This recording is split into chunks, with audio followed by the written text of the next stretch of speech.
2020 marks the 10-year anniversary of the release of Scott Pilgrim vs. the World in theaters everywhere. Since a full decade has now passed, how has the film changed, and how have audiences' perspectives changed on it as well?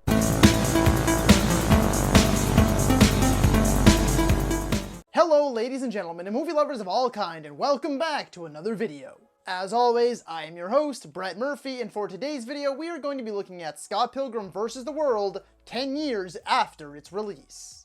In this video, I will be taking a deep dive back into this film a full decade after its initial release, and we are going to see just how much, if anything, has changed, and what we still love about it. So without further ado, let's hop right into things. First, let's talk about the film itself. The movie was first released into theaters on August 13th of 2010. It was directed by Edgar Wright, stars Michael Cera and Mary Elizabeth Winstead, among many others that we will get to later. The film follows Scott Pilgrim, as he must defeat his new girlfriend, Ramona Flowers' 7 evil exes in order to date her without interference. The film was received primarily positively, scoring a 69 on Metacritic and 82% on the Tomato Meter, and it currently sits at a 7.5 on IMDb. Although the box office numbers were not quite so kind, as it only managed to score a worldwide total of $47 million off of a $60 million budget. Nevertheless, the film quickly gained a cult following and has grown vastly more popular in the years since its initial release. Now let's look a bit deeper into exactly why I myself, among many others in this cult following, just downright love every single thing about this movie. I think the first thing should be the most obvious, and that is this movie's uniquely brilliant style / aesthetic. It's a beautiful hybrid of comic book pages and old school arcade games being brought to life in stunning, vibrant fashion. From the endless strokes of eye-popping color, to the comic book inspired words popping up on the screen, the insane visuals during the fight scenes, and the absurdity that is those fight scenes to begin with. From the beginning to the end, this wonderfully original blend that was put to incredible use by director Edgar Wright in order to lovingly bring this comic book story to life is really what drove people to see it in the first place, and undeniably what keeps them coming back, and why it has this cult following to begin with. It was unlike anything I or anyone else had ever seen before, and while there have been attempts since its release to try and replicate this style in some sense, no one has come anywhere near the sheer brilliance that this film had struck. Next is the characters. Each and every character in this film has something to offer, from their own quirky humor, possibly a touch of much needed reality, and sometimes even just to crank up the absurdity just that much more. The talent on display here is essentially limitless. Michael Cera and Mary Elizabeth Winstead were both, without a doubt, the perfect choices for these roles. They fit right into the shoes of these characters as if they were their very own. Aside from that though, this film has an absolutely stellar cast, including Kieran Culkin, Anna Kendrick, Alison Pill, Aubrey Plaza, Jason Schwartzman, Brandon Routh, Chris Evans pre-Captain America, and Brie Larson pre-The Room in Captain Marvel, with even a little brief cameo from Thomas Jane as the vegan police. Each character is charming, ridiculous, and insanely entertaining, as these actors fully committed to these over-the-top and absurd characters 110%, leaving us with endlessly quotable lines, non-stop laughter, and memorable characters we are sure not to forget anytime soon. Hold on there for just a quick moment.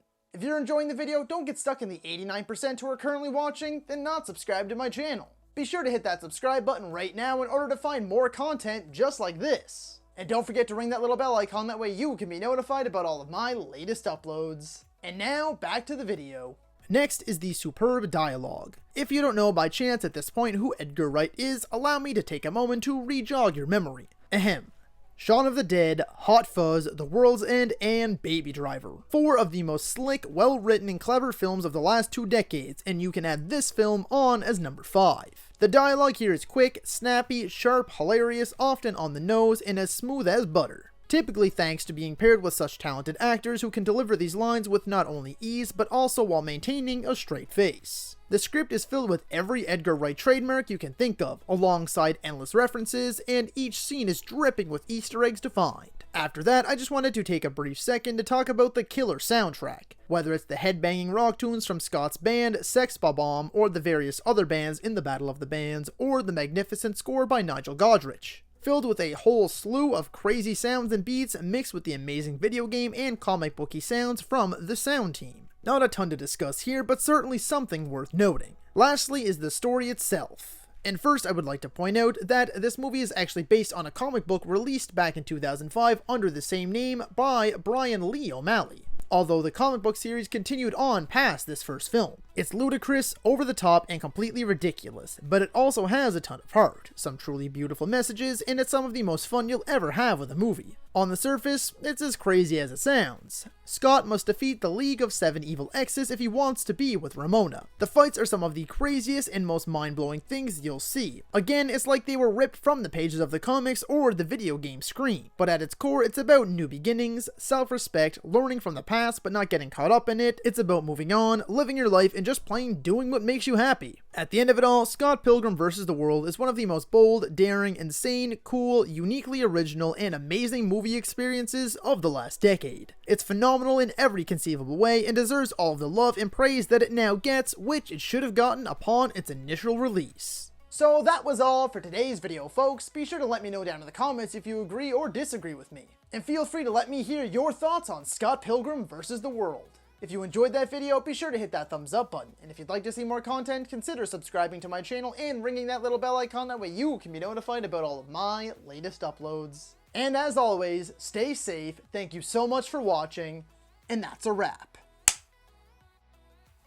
Hey you, yeah you, if you made it this far, just know I appreciate you. And while you're here, consider hitting that subscribe button.